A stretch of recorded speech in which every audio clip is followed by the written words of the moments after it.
CM Manohar Lal कुछ ही देर में फरीदाबाद महानगर विकास प्राधिकरण की लेंगे बैठक। कैबिनेट मंत्री मूलचंद शर्मा समेत कई विधायक भी रहेंगे मौजूद।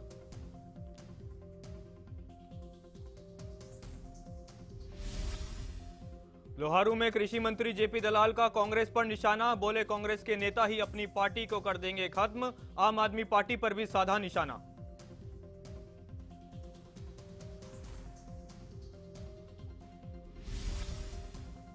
यमुनानगर में अवैध खनन के खिलाफ सीएम फ्लाइंग की रेड। मौके से खनन करती मशीन की गई जब्त। 2 लोगों को भी पुलिस ने हिरासत में लिया।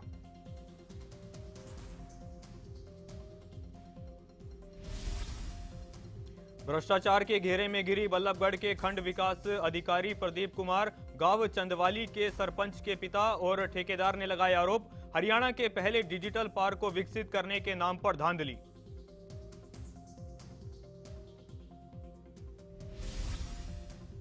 देश में आज धूमधाम से मनाया जा रहा ईद उल फितर का त्योहार। हरियाणा के लोगों में दिख रहा गजब का उत्साह। मस्जिदों के बाहर सुरक्षा के कड़े इंतजाम।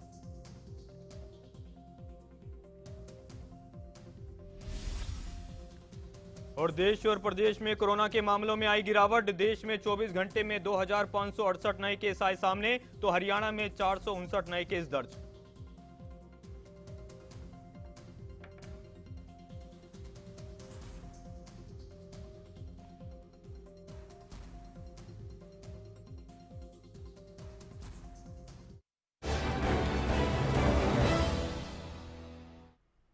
नमस्कार, हरियाणा न्यूज में आप सभी का स्वागत है और मैं हूं आपके साथ करण खुराना।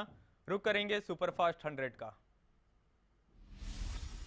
प्रधानमंत्री मोदी अपनी यूरोप यात्रा के दूसरे दिन डेनमार्क पहुंचे, जहां पीएम मोदी का डेनमार्क की प्रधानमंत्री मेटे फ्रेडरिक्सन ने जोरदार स्वागत किया।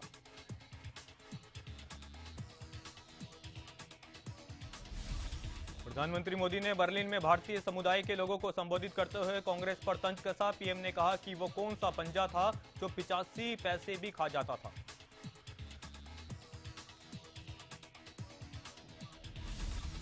पीएम मोदी ने मोदी के नारों के बीच अपनी सरकार की उपलब्धियां गिनाई। पीएम ने कहा कि लोकल फॉर वोकल, स्टार्टअप और अनुच्छेद 370 हटाने का काम बीजेपी सरकार ने किया। रूस और यूक्रेन युद्ध को लेकर पीएम मोदी ने बड़ा बयान दिया। पीएम ने कहा कि जंग में किसी की जीत नहीं होगी, जंग का असर दुनिया के सभी देशों पर पड़ा है।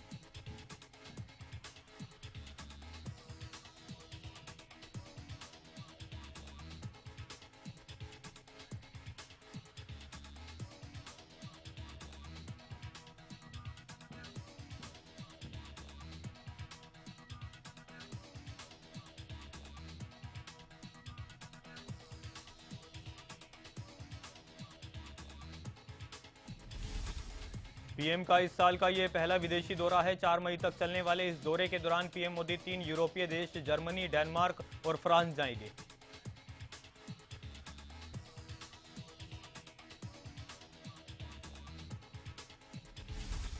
पश्चिम बंगाल की मुख्यमंत्री ममता बनर्जी ने ईद के मौके पर राज्य के लोगों को संबोधित किया। इस दौरान उन्होंने केंद्र सरकार पर जमकर निशाना साधा। ममता बनर्जी ने कहा कि देश की स्थिति ठीक नहीं है।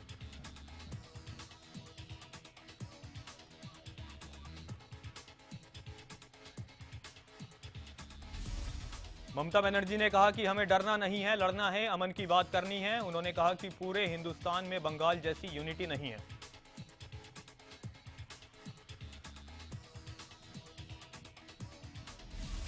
ममता बनर्जी ने कहा कि देश में फूट डालो राज करो की नीति चल रही है, जो ठीक नहीं है। ममता बनर्जी ने कहा वो सारे जहां से अच्छा हिंदुस्तान चाहती है।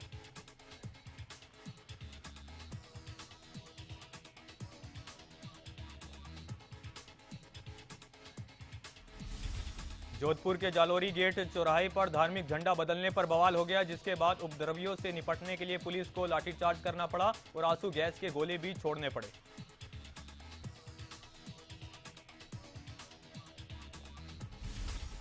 जालोरी गेट सर्कल पर परशुराम जयंती के मौके पर लोग भगवा झंडे को हटाकर ईद का झंडा लगाने पर 2 गुटों में झड़प हुई। हालात इस कदर बिगड़ गए कि पत्थरबाजी भी होने लगी। जोधपुर के जालोरी गेट के पास हालात इतने खराब हो गए कि यहां की इंटरनेट सेवाएं भी बंद करनी पड़ी। साथ ही संवेदनशील इलाकों में भारी पुलिस बल तैनात किया गया।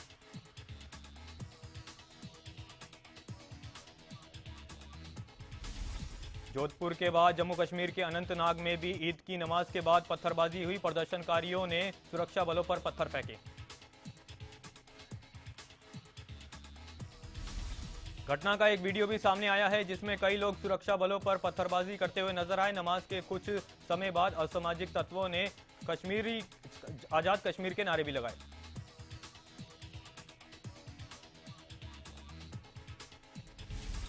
कड़ी सुरक्षा के बीच राजधानी दिल्ली में की जामा मस्जिद में धूमधाम से ईद मनाई गई। जामा मस्जिद में लोगों ने नमाज पढ़कर अल्लाह से शांति और खुशहाली की दुआएं की।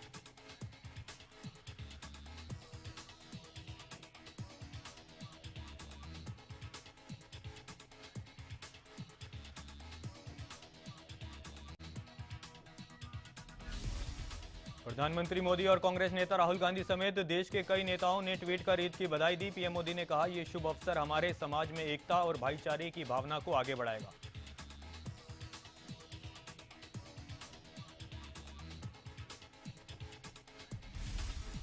आसमान छूती महंगाई के बीच बढ़ती बेरोजगारी ने भी बड़ा झटका दिया है। दरअसल देश में बेरोजगारी दर इस साल अप्रैल में बढ़कर 7.83% पहुंच गई है, जो मार्च में 7.60% थी। सीएमआईए के मुताबिक शहरों में बेरोजगारी दर 9.22% हो गई है। यह आंकड़ा मार्च में 8.28% था। वहीं ग्रामीण क्षेत्रों में बेरोजगारी दर अप्रैल में घटकर 7.18% पर आ गई है। रूस और यूक्रेन के बीच जंग को 2 महीने से भी ज्यादा का समय बीत चुका है। हालांकि रूस अब तक इसे एक स्पेशल ऑपरेशन ही बताता रहा है।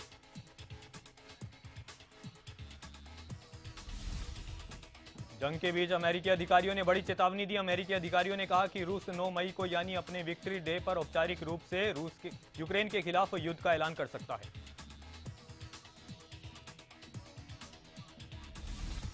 यूक्रेन के राष्ट्रपति जेलेंस्की ने रूस के विदेश मंत्री पर तंज कसा। उन्होंने कहा कि वो सेकेंड वर्ल्ड वॉर के सभी सबक भूल गए हैं। बता दें, रूसी विदेश मंत्री ने जेलेंस्की की तुलना हिटलर से की थी।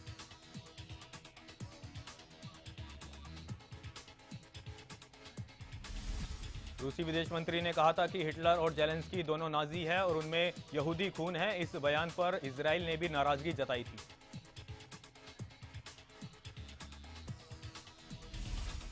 संयुक्त राष्ट्र की एक रिपोर्ट के मुताबिक रूसी हमले की वजह से 24 फरवरी से अब तक 3000 से ज्यादा यूक्रेनी नागरिक मारे जा चुके हैं, जबकि 3316 लोग घायल हुए।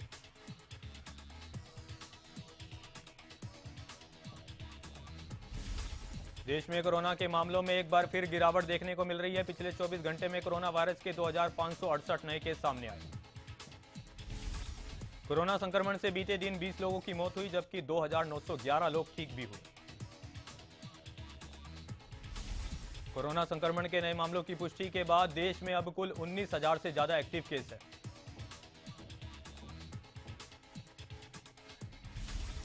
हरियाणा में कोरोना वायरस के मामलों में हल्की गिरावट देखने को मिली। बीते 24 घंटे में कोरोना के 439 नए मरीजों की पहचान हुई। हरियाणा में कोरोना के नए मामलों में सबसे ज्यादा 350 केस साइबर सिटी गुरुग्राम में देखने को मिले हैं। पिछले 24 घंटे में 434 कोरोना मरीज रिकवर होकर घर भी लौटे हैं। बीते एक दिन में 10,000 से ज्यादा लोगों को कोरोना वैक्सीन की पहली और दूसरी डोज लगाई गई।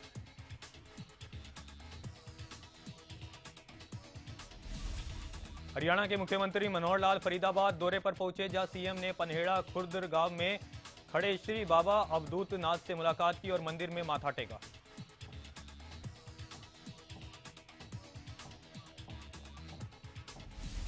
कार्यक्रम में देश के कोने कोने से हजारों साधु संत पहुंचे। इसके अलावा कार्यक्रम में सांसद बालकनाथ, केंद्रीय मंत्री कृष्ण पाल गुर्जर और कैबिनेट मंत्री मूलचंद शर्मा ने भी शिरकत की।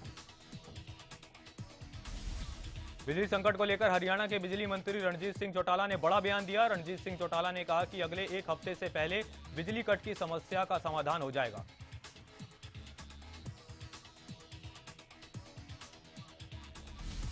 रणजीत सिंह चौटाला ने कहा कि पिछले 3 दिनों से बिजली कटों में बहुत कमी आई है। साथ ही बिजली मंत्री ने कहा कि हरियाणा के थर्मल प्लांट में कोयले की कोई कमी नहीं है।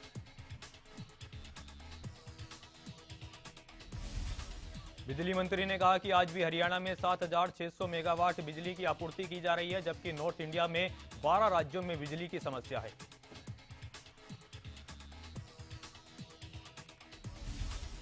बिजली मंत्री ने कहा कि बिजली समस्या के समाधान के लिए हरियाणा सरकार पूरी तरह से गंभीर है। इस दौरान रणजीत सिंह चौटाला ने कांग्रेस पर भी हमला किया।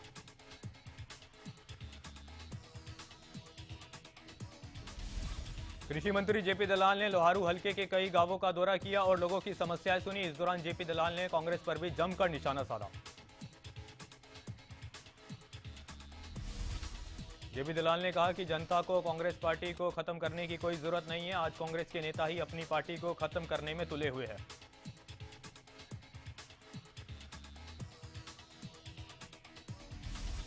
कृषि मंत्री जेपी दलाल ने कहा कि पहले कांग्रेस बड़ी पार्टी थी, लेकिन अब लुप्त हो चुकी है।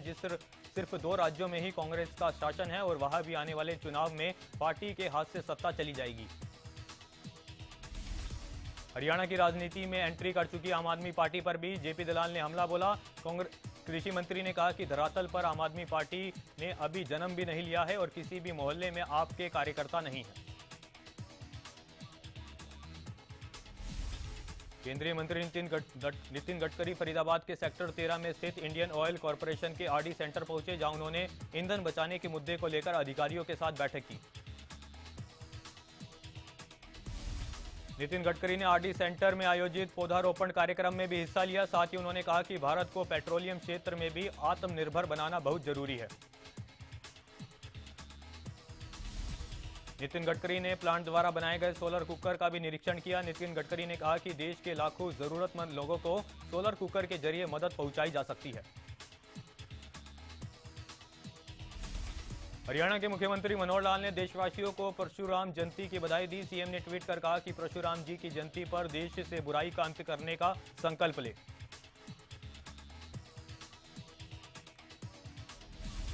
हरियाणा के कई क्षेत्रों में भारी संख्या में लोगों ने ईद का पर्व धूमधाम से मनाया और देश में अमन शांति की दुआ मांगी।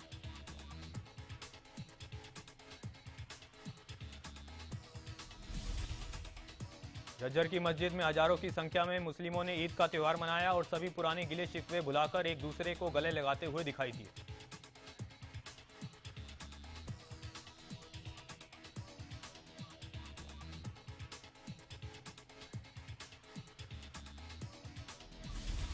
ईद के मौके पर गुरुग्राम के राजीव चौक और सदर बाजार की मस्जिद में बड़ी संख्या में लोग नमाज अदा करने पहुंचे। इस दौरान सुरक्षा के पुख्ता इंतजाम दिखाई दिए।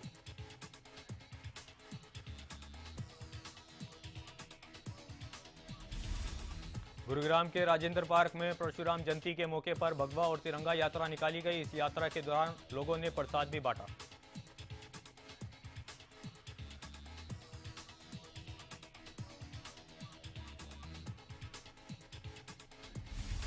बिजली की समस्या के कारण स्कूलों को भी परेशानी का सामना करना पड़ रहा है। बता दें कि लगातार पावर कट के चलते सोनीपत के राजकीय स्कूलों में लगाए गए डिजिटल बोर्ड ठप पड़ गए हैं। पावर कट के चलते सांदल कला गांव में स्कूलों के बच्चों की पढ़ाई बिना डिजिटल बोर्ड के हो रही है, जिसकी वजह से प्रदेश की शिक्षा व्यवस्था प्रभावित हो रही है।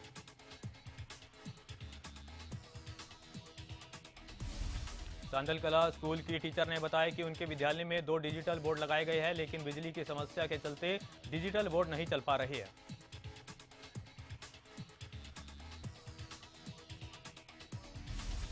यमुनानगर की बुढ़िया क्षेत्र में सीएम फ्लाइंग की टीम ने खनन जोन पर छापेमारी की। इस दौरान टीम ने खनन करती फॉग लाइन मशीन को भी कब्जे में लिया।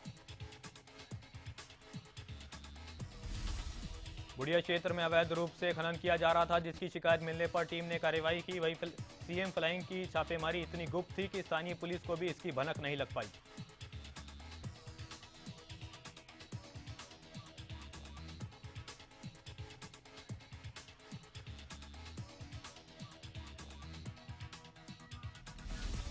बल्लभगढ़ के पंचायत अधिकारी प्रदीप कुमार पर भ्रष्टाचार के आरोप लगे हैं। ये आरोप चंदवाली गांव के सरपंच के पिता और ठेकेदार ने लगाए।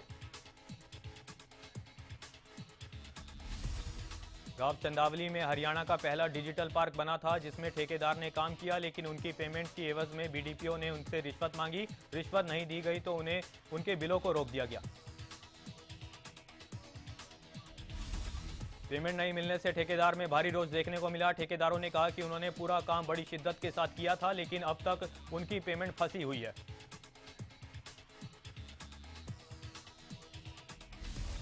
ठेकेदारों ने पंचायत अधिकारी प्रदीप कुमार पर जाति सूचक शब्द का इस्तेमाल करने का भी आरोप लगाया और मुख्यमंत्री से मांग करते हुए कहा कि इस मामले की जांच विजिलेंस को सौंपी जाए।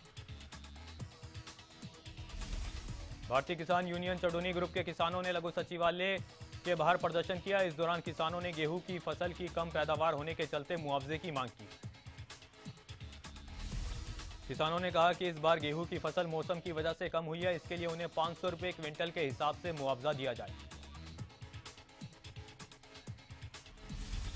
किसानों ने खेतों में ट्यूबवेल कनेक्शन देने की भी मांग की। साथ ही उन्होंने चेतावनी दी कि अगर उनकी मांगों को पूरा नहीं किया गया तो वो आंदोलन करेंगे।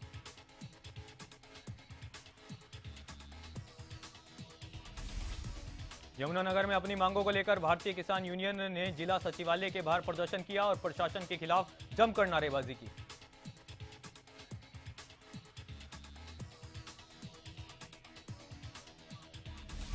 किसानों को प्रति क्विंटल गेहूं पर 500 रुपए बोनस देने की भी मांग की गई। साथ ही पीड़ित किसानों को उचित मुआवजा देने के लिए भी कहा।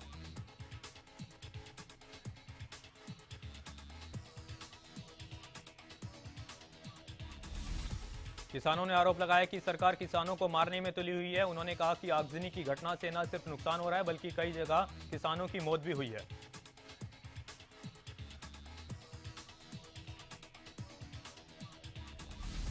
कालाबाली में चिलचिलाती गर्मी में एफसीआई के मजदूरों का दूसरे दिन भी धरना प्रदर्शन जारी रहा। सभी मजदूर अतिरिक्त अनाज मंडी को गेट बंद कर बैठे रहे और जमकर नारेबाजी की।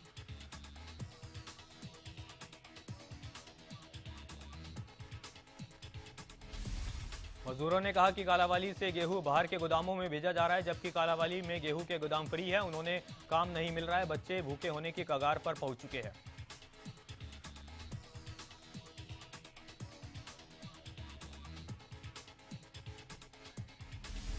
कैथल के गांव बालू में लघु सचिवालय के बाहर छात्र छात्राओं ने रोडवेज बसों की संख्या बढ़ाने की मांग को लेकर प्रदर्शन किया और जमकर नारेबाजी की। छात्र छात्राओं ने कहा कि पिछले काफी समय से बालू गांव में रोडवेज की सिर्फ एक बस चलाई जा रही है, जिसके चलते उन्हें काफी परेशानी का सामना करना पड़ता है। छात्र छात्राओं ने जिला प्रशासन से मांग करते हुए कहा कि गांव में 2 बसें और चलाई जाए, जिसमें एक बस अलग से लड़कियों के लिए चलाई जाए ताकि आए दिन होने वाली दुर्घटनाओं से बचा जा सके।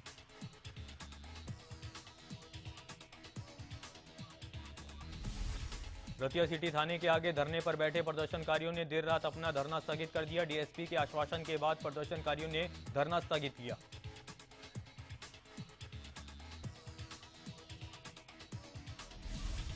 सोनीपत के साईं बाबा मंदिर रोड पर 3 बदमाशों ने बाइक सवार कैश कलेक्शन करने वाले 2 कर्मचारियों से दिन दिहाड़े लूट की वारदात को अंजाम दिया।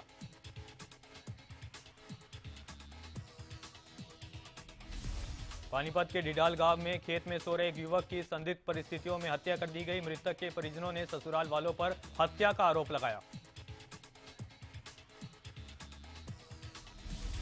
मृतक के परिजनों के मुताबिक युवक के ससुराल वाले पहले भी उसे तंग कर चुके हैं और ये पूरा मामला आपसी रंजिश का बताया जा रहा है।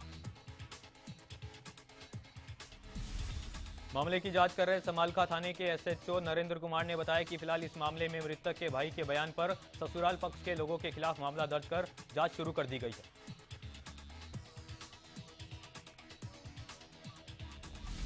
मृतकों में एक सचिन और दूसरा मोहम्मद है। दोनों के शवों को पोस्टमार्टम के लिए सिविल अस्पताल बादशाह खान की मोर्चरी में रखवाया गया। वहीं पुलिस मामले की जांच में जुटी है।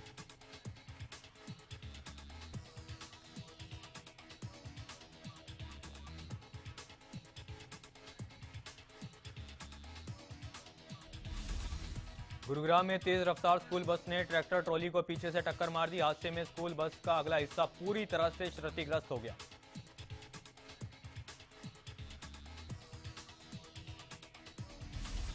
गनीमत रही कि हादसे में किसी भी बच्चे को कोई चोट नहीं आई। बता दें कि हादसे के वक्त स्कूल बस में दर्जनों छोटे छोटे मासूम बच्चे बैठे हुए थे। हादसे में बस ड्राइवर घायल हो गया, जिसको इलाज के लिए अस्पताल में भर्ती कराया गया। फिलहाल पुलिस इस पूरे मामले की जांच में जुटी है।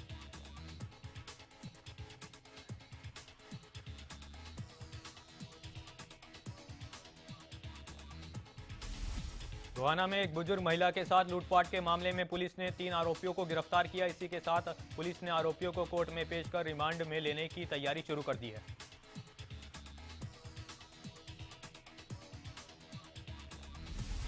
आरोपियों ने कुछ दिन पहले एक बुजुर्ग महिला के घर में घुसकर लूट की वारदात को अंजाम दिया था। वहीं आरोपियों के खिलाफ कई संगीन मामले दर्ज है।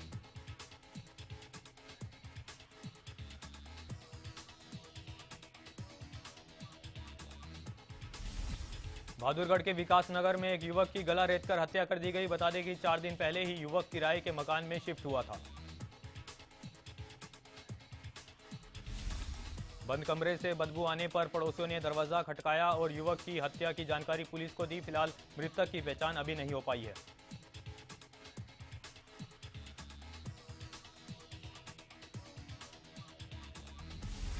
एक बार फिर गोलियों की गूंज से कैथल का कलायत शहर थरा उठा है। दरअसल यहां कुछ बदमाशों ने दिन दिहाड़े एक शोरूम संचालक पर गोलियां बरसा दी।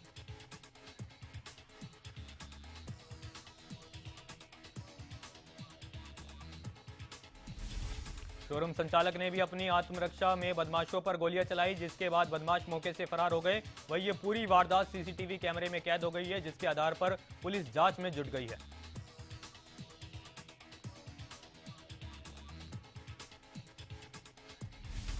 गोहाना शहर में रोड रेस का मामला सामने आया है। यह रास्ता नहीं मिलने पर कार सवार युवक की बाइक सवार युवक से टक्कर हो गई, जिसके बाद दोनों के बीच कहासुनी हुई।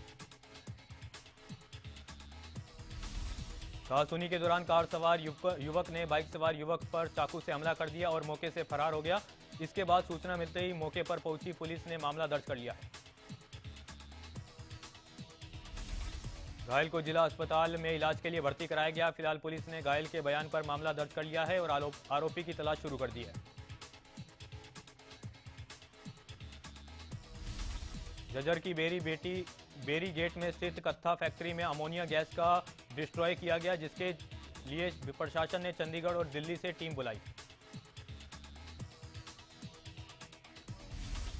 एक्सपर्ट टीम में नाइट्रोजन के सिलेंडर लगाकर अमोनिया गैस को डिस्ट्रॉय किया। दरअसल बीते दिनों फैक्ट्री में अमोनिया गैस के सिलेंडर का वॉल्व सील फटने से अमोनिया गैस का रिसाव हो गया था।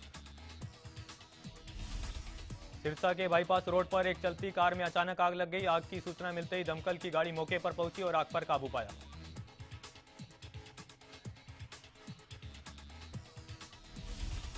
घटना के दौरान कार सवार ने खुद को कार से बाहर निकालकर किसी तरह अपनी जान बचाई। राजपाल नाम का शख्स सिरसा से हिसार के लिए रवाना हुआ था। इस दौरान यह हादसा हुआ।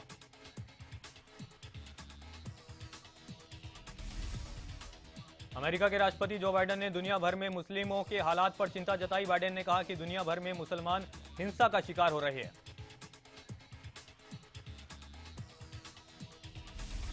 ट्विटर के सीईओ पराग अग्रवाल को अपने पद से हटना पड़ सकता है। मीडिया रिपोर्ट्स के मुताबिक ट्विटर के नए मालिक एलोन मस्क ने नया सीईओ ढूंढ लिया है और जल्द ही इस पर मुहर लग सकती है।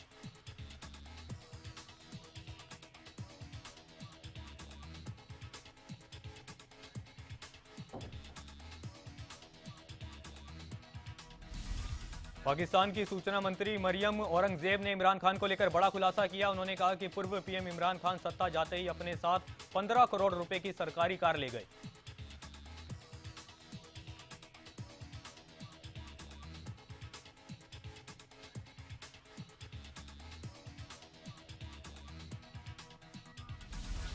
आईपीएल 2020 में सोमवार को कोलकाता नाइट राइडर्स और राजस्थान रॉयल्स के बीच मुकाबला खेला गया, जिसमें रिंकू सिंह की तूफानी पारी के दम पर कोलकाता ने राजस्थान को 7 विकेट से हरा दिया।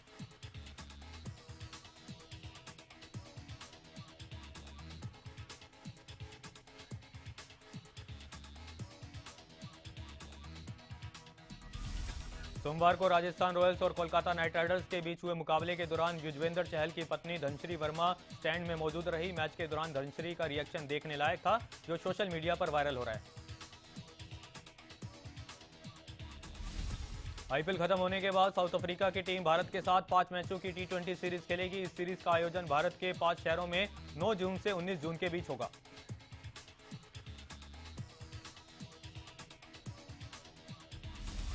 पूर्व क्रिकेटर अरुण लाल शादी के बंधन में बन चुकी है। 66 साल के अरुण लाल ने अपनी से 28 साल छोटी बुलबुल साहा के साथ शादी की। यह अरुण लाल की दूसरी शादी है।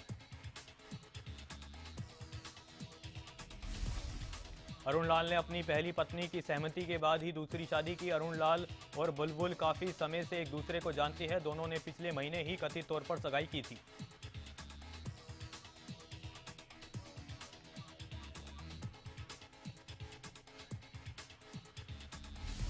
पीएसएल से आईपीएल की तुलना करने वालों को पाकिस्तान के पूर्व कप्तान सलमान भट्ट ने दो टूक बयान दिया। उन्होंने कहा कि पीएसएल छोड़ दे आईपीएल बनने का ख्वाब, साथ ही पैसों के मामले में भी पीएसएल आईपीएल के सामने कहीं नहीं टिकता।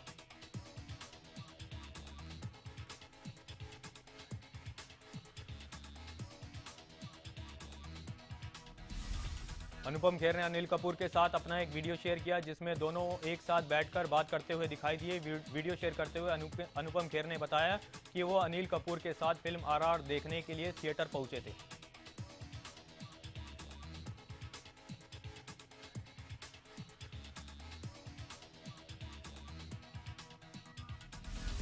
बॉलीवुड एक्टर शिल्पा शेट्टी का एक नया वीडियो सामने आया है जिसमें वो बस के अंदर पुशअप करती हुई दिखाई दी। वीडियो को शेयर करते हुए एक्ट्रेस ने लिखा, मंडे मोटिवेशन चलते फिरते।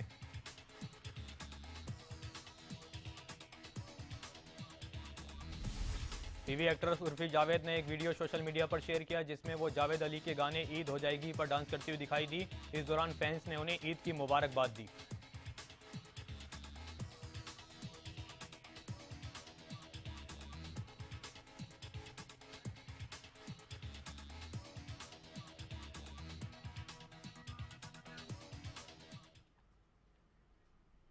फिलहाल के लिए सुपरफास्ट 100 में इतना ही। तब तक के लिए देखते रहे हरियाणा न्यूज़।